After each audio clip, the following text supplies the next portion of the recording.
This is Autoline Daily, reporting on the global automotive industry.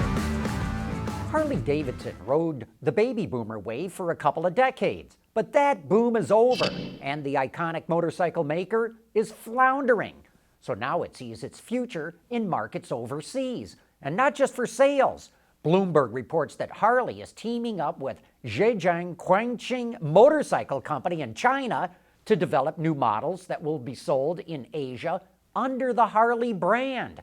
This could infuriate Harley fans, who often get Harley-Davidson tattoos, but this protects the company from import tariffs in China and in other markets. UAW negotiators are gearing up for labor contracts with GM, Ford, and FCA this summer, but the Detroit News says those negotiations could be overshadowed by further revelations of union corruption. It says federal prosecutors could be close to revealing additional union officials who will be charged as part of its ongoing investigation into FCA and its dealings with the union. You know, we keep getting surprised about how many startups are jumping into the autonomous car race. And now we have a new one to add to the list. Have you ever heard of one called Gatik? Well, neither did we. Gatik is a Silicon Valley startup using Ford Transit Connects, and it's working with Walmart to autonomously move packages from warehouse to warehouse. Since the AVs will drive on fixed routes, they're much easier to develop than, say, autonomous taxis. Analysts say the business case for delivering packages with AVs could become a $1 trillion business globally. You know, we normally don't report on every single AV startup, but when it's teamed up with one of the largest retailers in the world, then it's worth paying attention to. From the company that revealed the secrets of the Tesla Model 3, Monroe & Associates will host an electric vehicle conference on Friday, June 21st, at its headquarters in Auburn Hills, Michigan. Monroe will provide a deep dive into the motors, the batteries, and electronics of the Tesla Model 3, the BMW i3, the Chevrolet Bolt, and Jaguar I-Pace. You can purchase tickets at Eventbrite or at leandesign.com, and you better hurry because only 100 spots are available.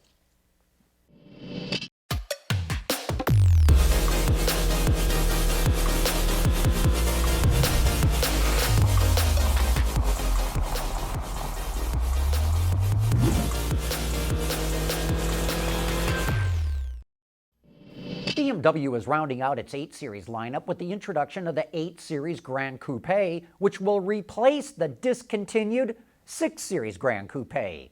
The new one is a 4-door that's 9 inches longer, 1.2 inches wider, and 2.2 inches taller than the 2-door coupe and convertible. Pretty much everything from the A-pillar back is brand new on this vehicle. A glass roof that extends from the windshield to the rear window is unique, or customers can order an optional carbon fiber roof. There's also a lot more space inside the car, and a larger console extends into the rear seating area. Power comes from either a turbocharged inline-6 that makes 335 horsepower, or you can get a twin-turbo V8 with 523 horsepower. Both of them are mated to an 8-speed automatic, and they have the option for all-wheel drive. Starting prices for the 8 Series Gran Coupe range from about $86,000 up to nearly $110,000. We also have more details on the Kia Seltos. The new compact CUV features a large, blocky version of the automaker's Tiger Nose grille. And while the shape of the vehicle is pretty traditional, some of the details are more radical, especially the busy design of the front and rear lighting. Depending on the market, customers can choose from 2 gasoline and 1 diesel engine, as well as DCT, CVT, and 6-speed automatic transmissions. The Seltos will be made in both India and Korea, and sales will start quite soon. Jaguar Land Rover is struggling from a profit standpoint. One of the reasons is that it invested heavily in an all-new diesel engine just as diesel sales collapsed. And now it's got to invest heavily in electric vehicles, and to cut costs, it's partnering with BMW.